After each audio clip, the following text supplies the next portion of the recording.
พลังงานทุกตื่นมาสิทีเฒ่าก็ลูกเคยมุงเรา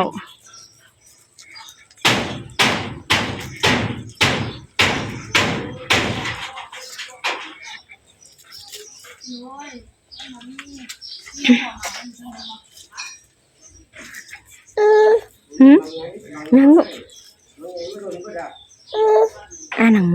ไปใส่เลือดไปเป็นสีดาในอันนั้นเราก็มีเด้ในถังเราเด้ทั้งใส่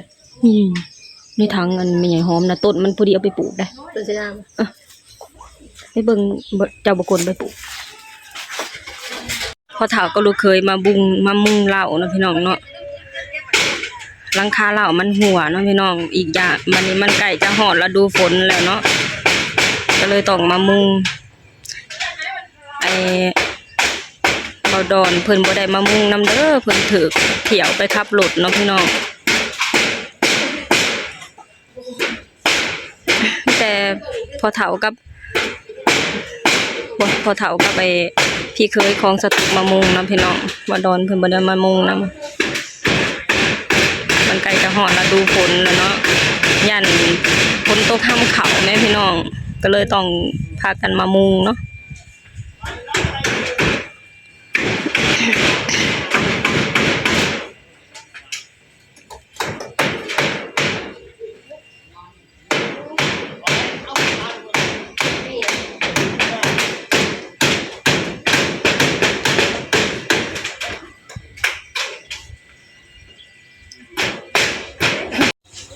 ไปเราหกทุกคนอากาศร้อนซื้อไอติมกินเนาะพี่น้อง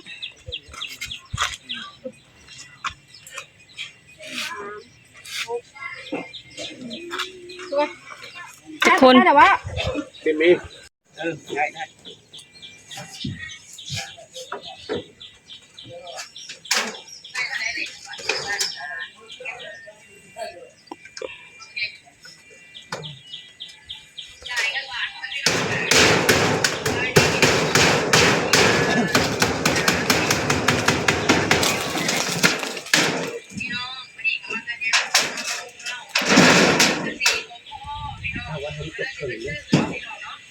เอาว่าเครื่องวางเครื่องตั้งเขาวางก็วางขึ้นอ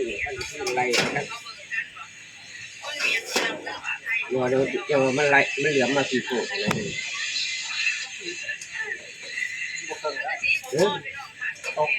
ต้องมาสี่โขดต้องโขดจะยุ่งจะไหนเขาต้องมาสี่โขดมันบอกเขาต่อไว้เบื้องนี้ก่อนต่อส่วนกันไว้ก่อน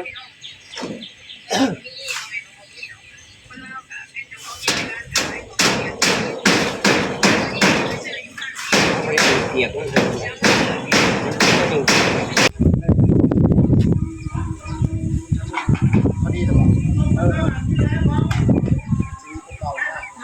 แดดกับแดดพี่น้องพอเฒ่าก็ลูกเคยลุยอยู่สั่นให้มันแล้วเนาะพี่น้องเนาะแล้วจะได้ไปเห็นแนวอื่นทางพี่อ้ายของสตูกับเพิ่นก็มีงานหลัดโตอยู่เนาะพี่น้องญาติเวลามาเฮ็ดทางน้องเคยกับทางเบาดอนก็มาเฮ็ดนำบ่ได้เนาะพี่น้องทางนั้นก็งานหลัดโตคือกันทางนั้นก็ออกรถได้เที่ยวแทบทุกมื้อเลยพี่น้องเลยการสิเป็นโชเฟอร์รถเนี่ยมันต้องแบบว่าแทบสิบ่มีเวลาอยู่นำครอบครัวเลยเนาะพี่น้องแล้วมาเฮ็ดเวียกแบบนี้ในเฮือนนี่แทบสิบ่มีเวลาเลยนอกจากแบบว่าบ่มีเที่ยวดีจังสิมาเฮ็ดนำพ่อนำแม่ได้เนาะพี่น้องเนาะจังได๋ก็อยากซอยอยู่แต่ก็บ่มีเวลาเนาะพี่น้องแดดแท้ทั้งแดดทั้งอันนี้ทางนี้ก็ถนนของบ้านสวยงาม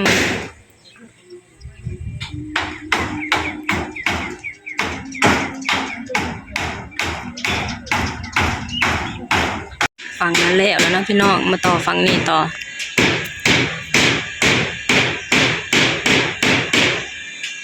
เฒ่ากับลูกเคยกับบุกอย่างเดียวเลย ให้มันแล้ว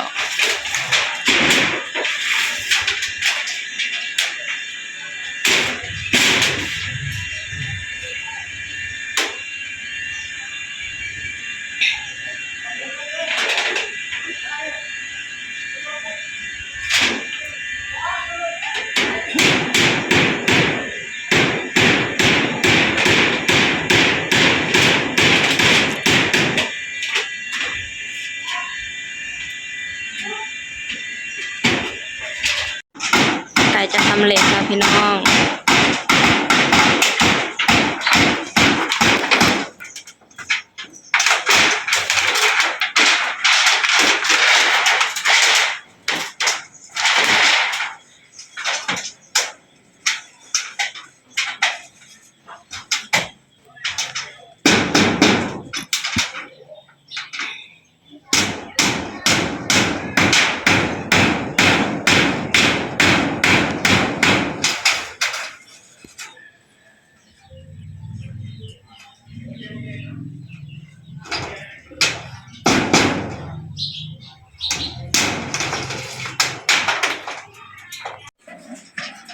สังกะสีเก่ามันหัวเนาะพี่น้องเนาะ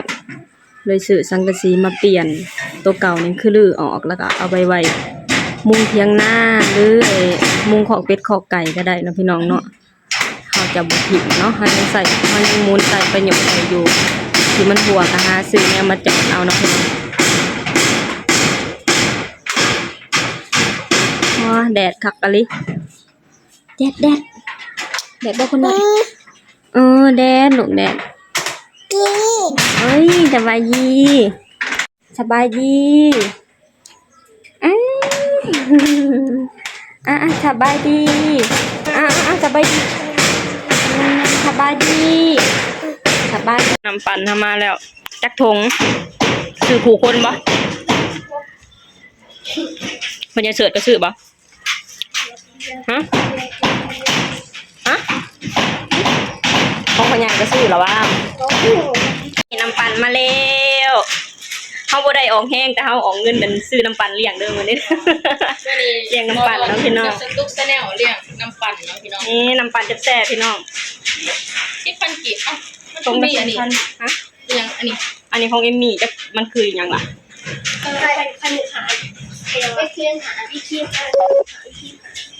ไข่หมูหากินหาเมนูใหม่บ่เมนูใหม่อ๋อนี่พี่น้องแซ่บฮ้อนวันนี้ต้องกินของเย็นๆแซ่บไม่ล่ะกินกับแม่เจ้าล่ะกินกับแม่คนหน่อยกับหมากพี่น้องเอ้ยนี่ยังบ่ได้เข้าหลอดซ้ำยังบ่เข้าขวดซ้ำดูดว่าสั่นเบิ่งแมวใส่ให้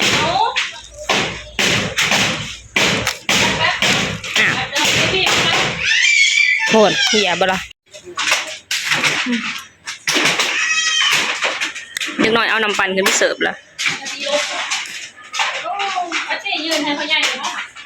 บัดนี้แห้งๆคักเนาะบัดนี้เนาะสังกะสีเนาะ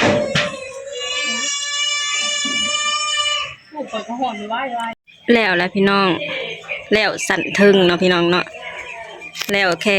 เป็นหลังคาเหล้าแต่ว่าหลังคากระเทิบยังบ่แล้วเนาะพี่น้องเนาะทางผู้เฒ่ากับลูกเคยบอกว่าเหงาแดดพี่น้องเอ้ยมันแดดแห้งเพิ่นก็เลยหยุดก่อนเพิ่นบอกว่าเดี๋ยวมันนั่นจังมุงใหม่เนาะพี่น้องเนาะสำหรับมื้อนี้สาวตุกะจะขอจบคลิปลงเท่านี้ก่อนเด้อฝากให้พี่น้องช่วยกดไลค์กดแชร์กดติดตามให้ช่องบ่ดอนแน่สบายดีสวัสดีค่ะ